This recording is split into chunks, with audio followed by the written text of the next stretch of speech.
তো হঠাৎ করে বৃষ্টির দেখা, এখন কোথাও রেস্ট নেওয়া ছাড়া উপায় নাই। এখান থেকে ফুলতলা 4-5 কিলোমিটার হবে। তো বন্ধুরা, ভিজে পড়ে একদম একাকার, খুব বাজে অবস্থা।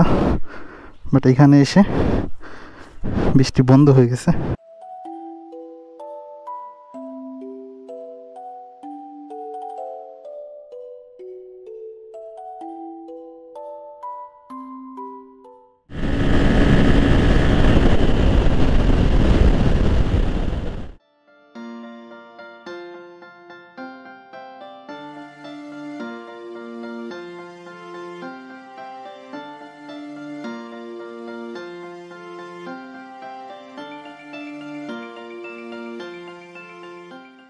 আসসালামু আলাইকুম, কেমন আছেন বন্ধুরা?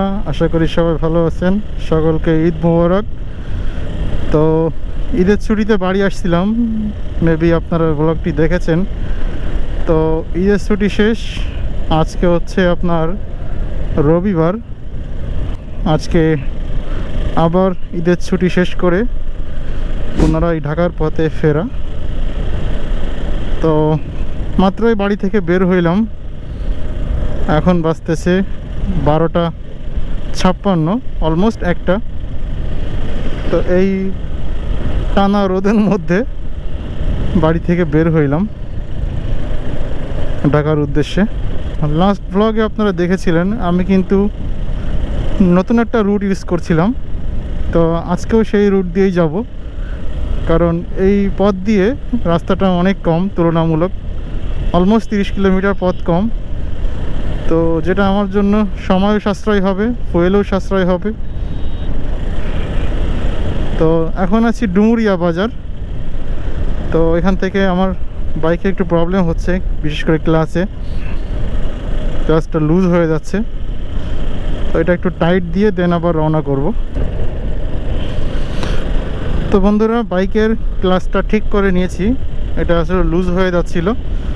তো মেকানিকের দোকানে নিয়ে গেলে একটু টাইট দিলে এটা সলভ হয়ে গেছে, আশা করি আর প্রবলেম হবে না। তো এখন আছি ঠিক কোয়া বাজার, এটা ডুমুরিয়া থানারই একটি জায়গা। তো আজকের আবহাওয়াটা কিন্তু ভালো। এখন যেহেতু 1:15 বাজে, সেই হিসাবে রোদের তাপমাত্রা অনেক বেশি হওয়ার কথা, কিন্তু আকাশ হালকা মেঘলা মেঘলা হওয়ার কারণে কিন্তু সেই রোদের প্রভাবটা ওইভাবে নাই। তো যার জন্য ভালো লাগতেছে। এখন বৃষ্টি না হলেই ভালো, এভাবে থাকলে ইনশাল্লাহ আস্তে আস্তে চলে যাব। আর আমি ট্রিপ মিটারটা 0 করে নিছি। দেখুন, আমি ডুমুরিয়া থেকে 5.5 কিলো মাত্র চালাইছি। বাড়ি থেকে ওভারঅল 10 কিলো হয়েছে টোটাল। তো কোয়া বাজার থেকে সোজা গেল খুলনা 0 পয়েন্ট। তো আমি 0 পয়েন্ট থেকে হাতের বামে খুলনা বাইপাস হয়ে আমি একবারে ফুলতলায় চলে যাব। তো কোয়া থেকে একটা ছোট বাইপাস রোড আছে, আমি এই রোডটা এখন ইউজ করব। তাহলে 0 পয়েন্ট পর্যন্ত আমার যাওয়ার প্রয়োজন হবে না। আমি হাতের বাম দিক দিয়ে এই রোডটা ইউজ করে খুলনা বাইপাসে উঠে পড়ব। জানি না এই রোডটা কেমন আছে, অনেক আগে আসছি, রাস্তা ভালো থাকলেই ভালো। তো কোয়া বাজার থেকে বাইপাস এই রোডটা নেওয়ার পরে প্রথম দিকে রাস্তা অনেক খারাপ ছিল। তো 1 কিলোমিটার আসার পর থেকে রাস্তার কন্ডিশন এখন বর্তমানে এই অবস্থা। তো এখন কিন্তু ভালোই লাগতেছে। আর এখান থেকে খুলনা ফুলতলা বাইপাস আর 3-4 কিলোমিটার সামনেই।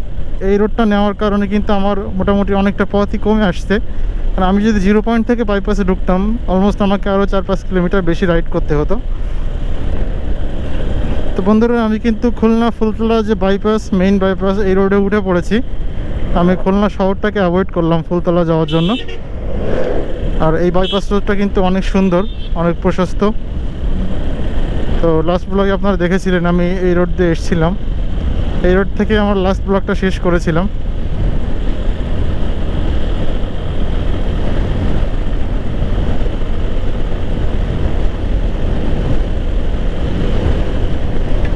তো হঠাৎ করে বৃষ্টির দেখা, এখন কোথাও রেস্ট নেওয়া ছাড়া উপায় নাই।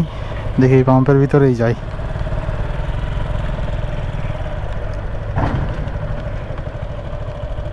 কোথায় দাঁড়াবো? দাঁড়ানো তো কোথাও জায়গা নেই।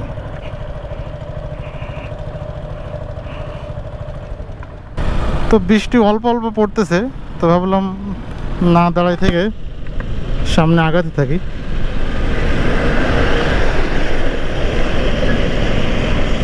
আর অলমোস্ট বাইপাস রোডও শেষ, 1 কিলোমিটার গেলে আমি মেন রোড পেয়ে যাচ্ছি।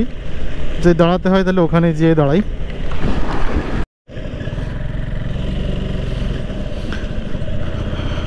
তো বাইপাস রোড শেষ, মেন রোডে উঠে গেলাম। আর এটা হচ্ছে খুলনা যশোর মেইন রোড। তো পিছে চলে গেল খুলনা সিটি, আর সামনে যশোর রোড, সামনে যশোর। এখান থেকে ফুলতলা 4-5 কিলোমিটার হবে।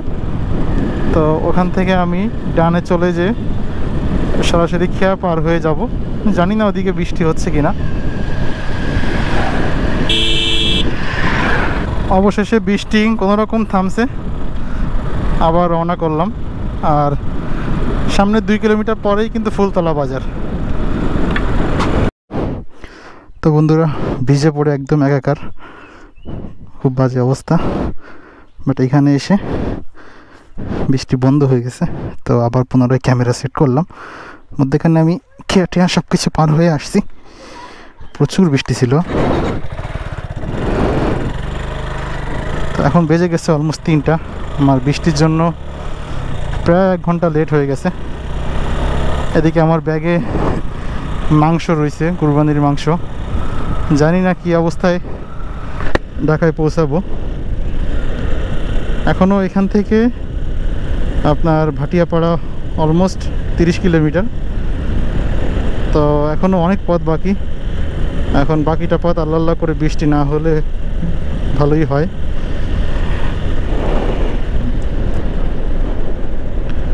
যদি বৃষ্টি না হতো আমি ইনশাল্লাহ এত সময় ভাটিয়াপাড়া ক্রস করে চলে যেতাম। বৃষ্টির জন্য অলমোস্ট 4-5 জায়গায় আমাকে দাঁড়াইতে হয়েছে। তো রাইট নাও আছি নড়াইলের মধ্যে। নড়াইল সামনেই 4-5 কিলোমিটার। তো ওখান থেকে আমি ডাইনে টার্ন নিয়ে সোজা চলে যাব লোহাগড়া কালনা সেতু হয়ে ভাটিয়াপাড়া। তো আমি একটু খুব ফোর্সেই যাচ্ছি, যেহেতু আমার অনেকখানি লেট হয়ে গেছে বৃষ্টিতে ভিজে পড়ে। তো এখান থেকে কালনাঘাট 23 কিলোমিটার। আর পুরা শরীর ভিজে গেছিল, এখন আস্তে আস্তে সেটা বাতাসে শুকিয়ে যাচ্ছে। এটা অবশ্য ভালো হয়েছে। তো এটাই হচ্ছে 3 রাস্তার মোড়। তার থেকে বামে চলে গেল ঝিনাইদহ, আর সোজা চলে যাব হচ্ছে কালনা সেতু হয়ে ভাটিয়াপাড়া। তো এখান থেকে কালনা সেতু 18 কিলোমিটার, আর ভাঙ্গা এখান থেকে 61 কিলোমিটার।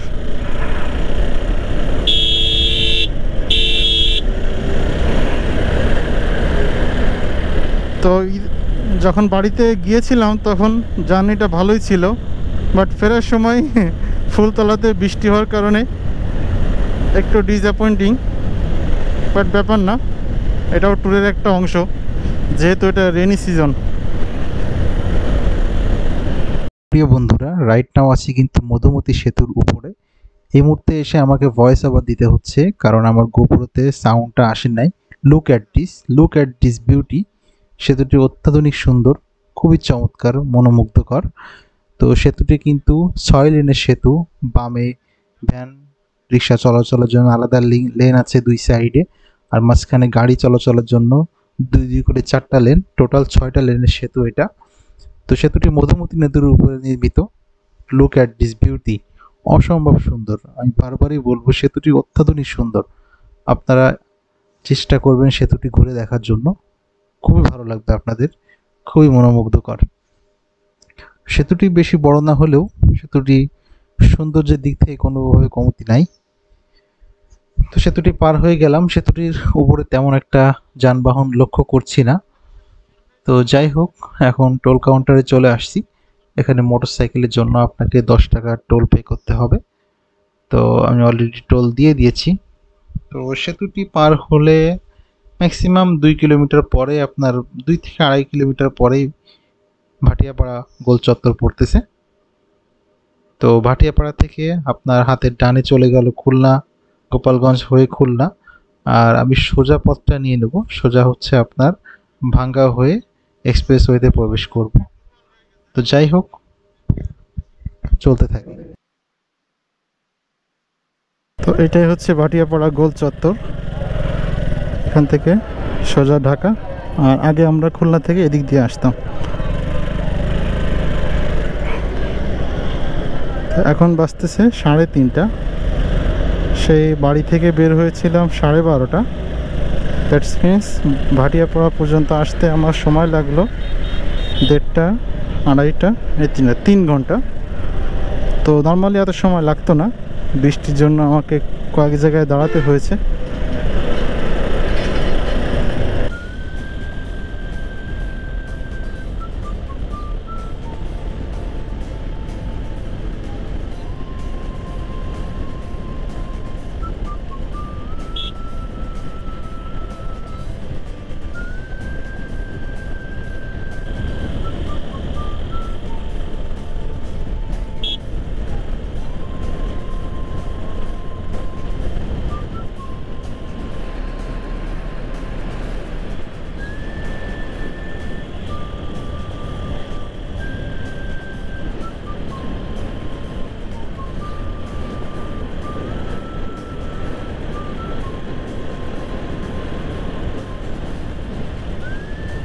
তো বন্ধুরা, ফাইনালি চলে এসেছি এক্সপ্রেসওয়ে রোডে, অর্থাৎ এখন আছি ভাঙ্গাতে। আর এখনই আমরা এক্সপ্রেসওয়েতে প্রবেশ করব। তো এখন বাজতেছে 4:10। তো রোদের অবস্থা খুবই প্রখর, খুবই তীব্র। তো যেহেতু এক্সপ্রেসওয়েতে প্রবেশ করে গেছি, এখন থেকে চালাতেও খুব ভালো লাগবে। আর আশা করি বেশি সময় লাগবেও না।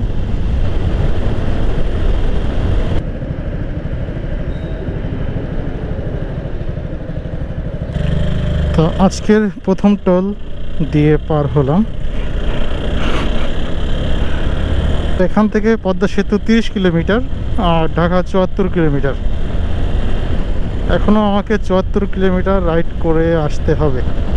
আর এখন পর্যন্ত আমি টোটাল রাইড করছি 121 কিলোমিটার।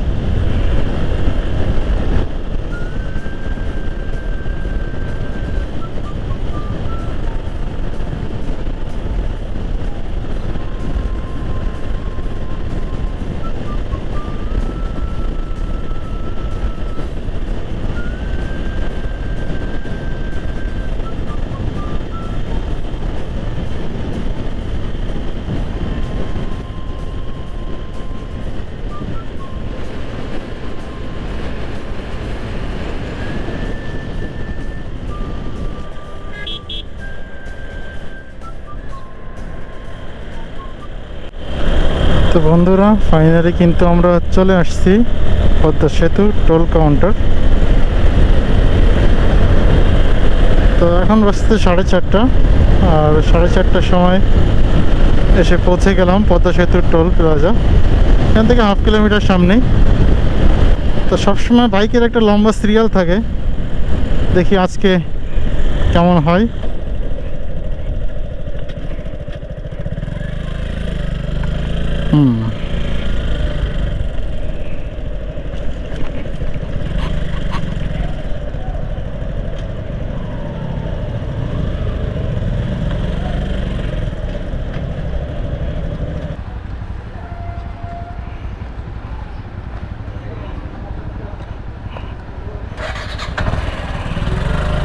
তো বাইকের জন্য 100 টাকা টোল পে করতে হলো এখানে।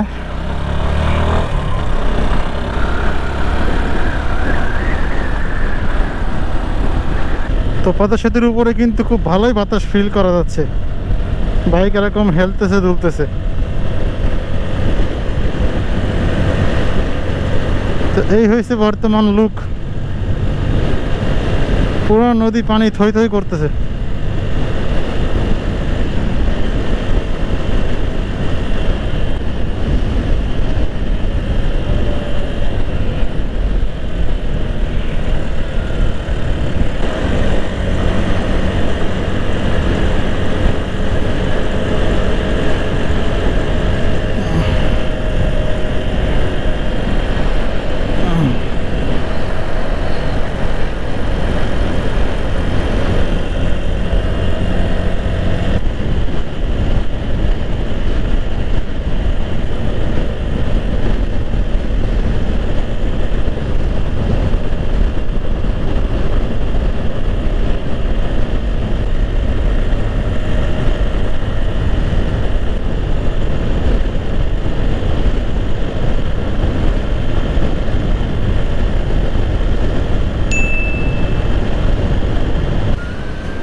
তো আমার সামনে এখন এক্সপ্রেসওয়ে টোল দিতে যাচ্ছি, আর এক্সপ্রেসওয়ে এটাই শেষ টোল, এখানে 20 টাকা পে করতে হবে।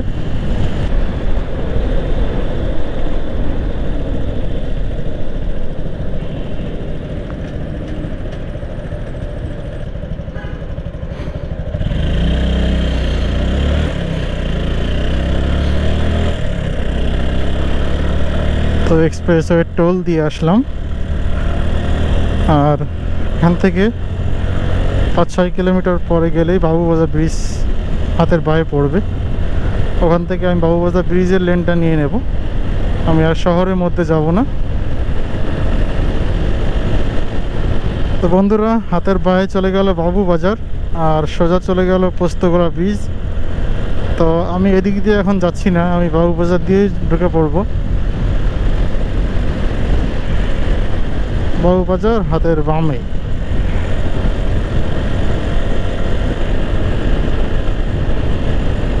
তো আলহামদুলিল্লাহ ভালোভাবে ঢাকায় পৌঁছে গেলাম। তো বরাবরের মতো আমি এখানেই আজকের ব্লগটি সমাপ্ত করতে যাচ্ছি। এখান থেকে আমার বাসা 3 থেকে 4 কিলোমিটার। তো শহরের মধ্যে আর কোনো ফুটেজ নেব না, আমার গোপ্রো তো অলমোস্ট 4 শেষের পথে। তো আপনাদেরকে অসংখ্য ধন্যবাদ ভিডিওটি শেষ পর্যন্ত দেখার জন্য। দেখা হবে নতুন কোনো ভিডিওতে, সে পর্যন্ত সবাই ভালো থাকেন, সুস্থ থাকেন, আর কেয়ারফুলি রাইড করেন, হেলমেট পরে অবশ্যই রাইড করবেন। তো আজকের মতো এখানে বিদায় নিচ্ছি। আসসালামু আলাইকুম ওয়া রাহমাতুল্লাহ।